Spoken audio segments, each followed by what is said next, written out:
The Three Dwarfs, a fairy tale by the Brothers Grimm. There was once upon a time a man who lost his wife and a woman who lost her husband, and the man had a daughter, and so had the woman. The two girls were great friends and used often to play together. One day the woman turned to the man's daughter and said, "Go and tell your father that I will marry him, and then you shall wash in milk and drink wine. But my own daughter shall wash in water and drink it too." The girl went straight home and told her father what the woman had said. "What am I to do?" he answered. "Marriage is either a success or it is a failure." At last, being of an undecided character and not being able to make up his mind, he took off his boot and, handing it to his daughter, said, "Take this boot, which has a hole in the sole, hang it up on a nail in the hayloft, and pour water into it. If it holds water, I will marry again, but if it doesn't, I won't." The girl did as she was bid, but the water drew the hole together, and the boot filled up to the very top. So she went and told her father the result. He got up and went to see for himself, and when he saw that it was true and no mistake, he accepted his fate, proposed to the widow, and they were married at once. On the morning after the wedding, when the two girls awoke, milk was standing for the man's daughter to wash in, and wine for her to drink. But for the woman's daughter, only water to wash in, and only water to drink. On the second morning, water to wash in and water to drink was standing for the man's daughter as well. And on the third morning, water to wash in and water to drink was standing for the man's daughter, and milk to wash in and wine to drink for the woman's daughter. And so it continued ever after. The woman hated her stepdaughter from the bottom of her heart, and did all she could to make her life miserable. She was as jealous as she could possibly be, because the girl was so beautiful and charming, while her own daughter was both ugly and repulsive. One winter's day, when there was a hard frost, and the mountain and valley were covered with snow, the woman made a dress of paper, and calling the girl to her, said, "There, put on this dress, and go out into the wood and fetch me a basket of strawberries." "Now heaven help us," replied her stepdaughter. "Strawberries don't grow in winter. The earth is all frozen, and the snow has covered up everything. And why send me in a paper dress? It is so cold outside that one's very breath freezes. The wind will whistle through my dress, and the brambles tear it from my body." "How dare you contradict me?" said her stepmother. "Be off with you at once, and don't show your face again till you have filled the basket with strawberries." Then she gave her a hard crust of bread, saying, "That will be enough for you today." And she thought to herself, "The girl will certainly perish of hunger and cold outside, and I shan't be bothered with her any more." The girl was so obedient that she put on the paper dress and set out with her little basket. There was nothing but snow far and near, and not a green blade of grass to be seen anywhere. When she came to the wood, she saw a little house, and out of it peeped 3 little dwarfs. She wished them good day and knocked modestly at the door. They called out to her to enter, so she stepped in and sat down on a seat by the fire, wishing to warm herself and eat her breakfast. The dwarfs said at once, "Give us some of your food." "Gladly," she said, and breaking her crust in two, she gave them the half. Then they asked her what she was doing in the depths of winter in her thin dress.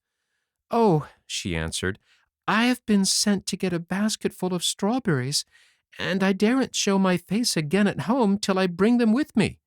When she had finished her bread, they gave her a broom and told her to sweep away the snow from the back door. As soon as she left the room to do so, the 3 little men consulted what they should give her as a reward for being so sweet and good, and for sharing her last crust with them. The first said, "Every day she shall grow prettier." The second, "Every time she opens her mouth, a piece of gold shall fall out." And the third, "A king shall come and marry her." The girl, in the meantime, was doing as the dwarfs had bidden her, and was sweeping the snow away from the back door, And what do you think she found there? Heaps of fine ripe strawberries that showed out dark red against the white snow. She joyfully picked enough to fill her basket, thanked the little men for their kindness, shook hands with them, and ran home to bring her stepmother what she had asked for. When she walked in and said good evening, a piece of gold fell out of her mouth. Then she told what had happened to her in the wood, and at every word pieces of gold dropped from her mouth, so that the room was soon covered with them. "She's surely more money than wit to throw gold about like that," said her stepsister, but in her secret heart she was very jealous, and determined that she too would go to the wood and look for strawberries. But her mother refused to let her go, saying, "My dear child, it is far too cold. You might freeze to death." The girl, however, left her no peace, so she was forced at last to give in, but she insisted on her putting on a beautiful fur cloak, and she gave her bread and butter and cakes to eat on the way. The girl went straight to the little house in the wood, and as before, the three little men were looking out of the window. She took no notice of them, and without as much as a "by your leave" or "with your leave," she flounced into the room, sat herself down at the fire, and began to eat her bread and butter and cakes. "Give us some," cried the dwarfs. But she answered, "No, I won't. It's hardly enough for myself, so catch me giving you any." When she had finished eating, they said, "There's a broom for you. Go and clean up our back door." "I'll see myself further," she said rudely. "Do it yourselves. I am not your servant." When she saw that they did not mean to give her anything, she left the house in no amiable frame of mind. Then the three little men consulted what they should do to her because she was so bad and had such an evil, covetous heart that she grudged everybody their good fortune. The first said, "She shall grow uglier every day." The second, "Every time she speaks, a toad shall jump out of her mouth." And the third, "She shall die a most miserable death." The girl searched for strawberries, but she found none, and returned home in a very bad temper. When she opened her mouth to tell her mother what had befallen her in the wood, a toad jumped out, so that everyone was quite disgusted with her.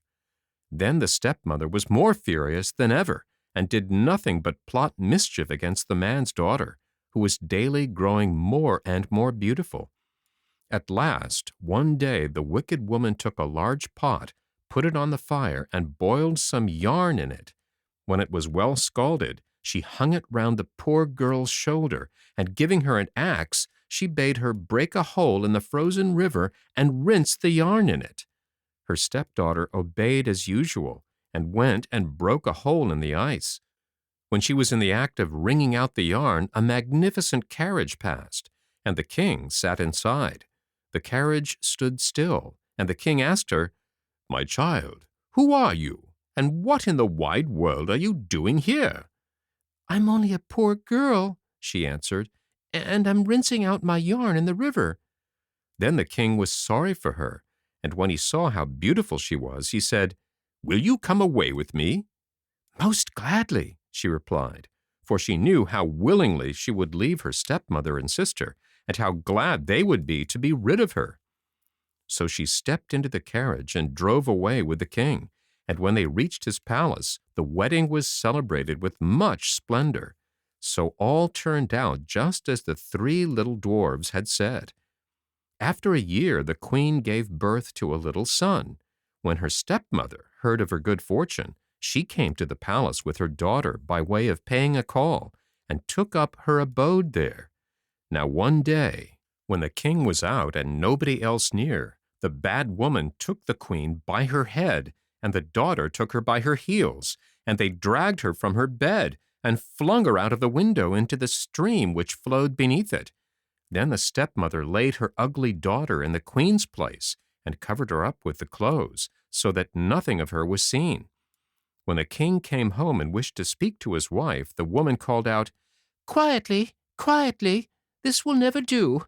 Your wife is very ill. You must let her rest all today." The king suspected no evil, and didn't come again till next morning. When he spoke to his wife and she answered him, instead of the usual piece of gold, a toad jumped out of her mouth. Then he asked what it meant, and the old woman told him it was nothing but weakness, and that she would soon be all right. But that same evening the scullion noticed a duck swimming up the gutter, saying as it passed, "What does the king, I pray you tell? Is he awake, or sleeps he well?" And receiving no reply, it continued, "And all my guests, are they asleep?" And the scullion answered, "Yes, one and all, they slumber deep." Then the duck went on, "And what about my baby dear?" And he answered, "Oh, it sleeps soundly, never fear." Then the duck assumed the queen's shape, went up to the child's room, tucked him up comfortably in his cradle, and then swam back down the gutter again in the likeness of a duck. This was repeated for 2 nights, and on the third the duck said to the scullion, "Go and tell the king to swing his sword 3 times over me on the threshold." The scullion did as the creature bade him, and the king came with his sword and swung it 3 times over the bird, and lo and behold, his wife stood before him once more, alive and as blooming as ever. The king rejoiced greatly, but he kept the queen in hiding till the Sunday on which the child was to be christened.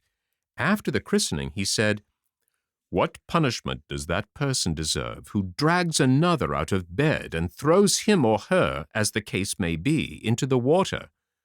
Then the wicked old stepmother answered, "No better fate than to be put into a barrel lined with sharp nails, and to be rolled in it down the hill into the water." "You have pronounced your own doom," said the king, and he ordered a barrel to be made lined with sharp nails, and in it he put the bad old woman and her daughter. Then it was fastened down securely, and the barrel was rolled down the hill till it fell into the river. The end.